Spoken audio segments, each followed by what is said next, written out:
And if you get the normal, if they get winds in the 20 and 30 mile an hour range, the ninth hole's brutal. Play it docile, as good as the players are, male and female.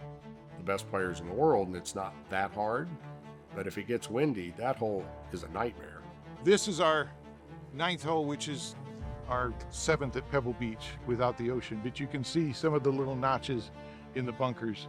Yeah, and this was a green. We always knew it was going to be a green, but we didn't know what could have been playing from up on top of that hill in. You go to a lot of these courses that are faux links, trying to be, especially in America. And there's one hole that's got a lake on it, and the architect always has to use it. So they always play around it in one direction or another. And it's just, it's the temptation is strong to use that feature. And for whatever reason, we felt like it just didn't fit the motif. Before the U.S. Amateur, I was out there with Andy Ziegler and Mike Davis.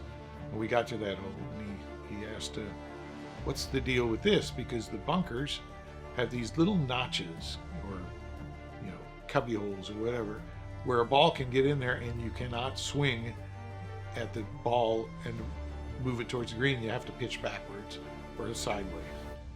And I explained to him that this was our seventh at Pebble Beach, and we didn't have an ocean, so the bunkers were going to be our ocean. And if we go in the ocean, it's a stroke penalty. So these bunkers, you had the possibility of being a stroke penalty. And they looked at each other and said, makes sense, and we moved on. In certain wind conditions, you're hitting more than your wedge or 8-iron or whatever. And in other wind conditions, you're having to aim a little bit towards a bunker just to let it drift over towards the green.